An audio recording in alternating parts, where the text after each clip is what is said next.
झाली.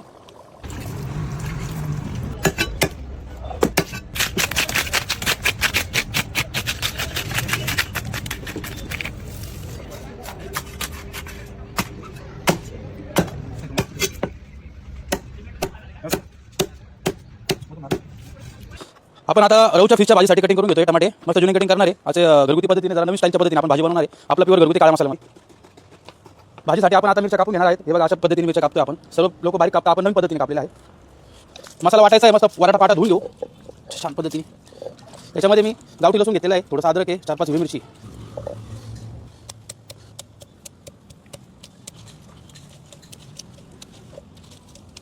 गावठी कोथिंबीर घेतलेली, ती पण मिक्स करून घेऊ. वाटण मस्त तयार झालेले, जाड बारीक पूर्ण बारीक पण नाही केलेले, पण काढून घेऊया प्लेटमध्ये. भाजीला चव येते घेतलेले आपण आता हे.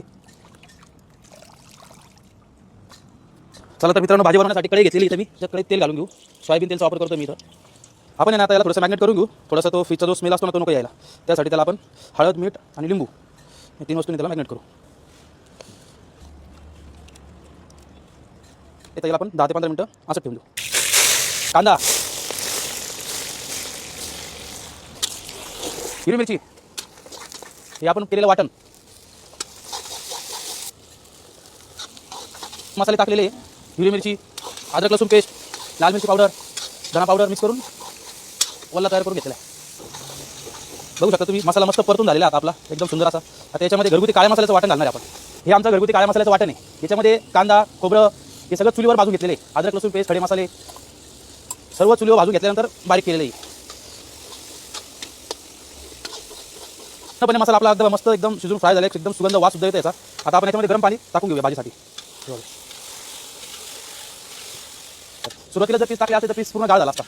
आपल्याला अख्खे पीस पाहिजे भाजीसाठी, त्यामुळे पहिले आपण भाजी थोडी काढून घेऊया. आपल्या रशाला मस्तपैकी छान अशी उकळी पण आलेली आहे, बघू शकता तुम्ही. मस्त तरी पण आली भाजीला.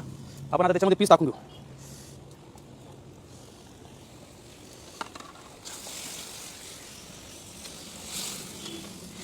एकदम सुंदर अशी भाजी होणार आहे. आपण आता याला एक 15 मिनिटं उकळी वस्तू ठेवून देऊ झाकण लावून. 15 मिनिटात आपली भाजी रेडी. गावठी कोथिंबीर बघा छान अशी उकळी पण आली त्या भाजीला. पीस बघू शकता तुम्ही, अख्खे पीस आहे, पूर्ण काहीच तुटलेले नाही आहे. एकदम सुंदर अशी भाजी झाली आहे. वरतून तरी मस्त ही भाजी आपण आता मस्त बाजरीच्या भाकरीसोबत आणि इंद्रायणी राईसोबत खाणार आहोत. तर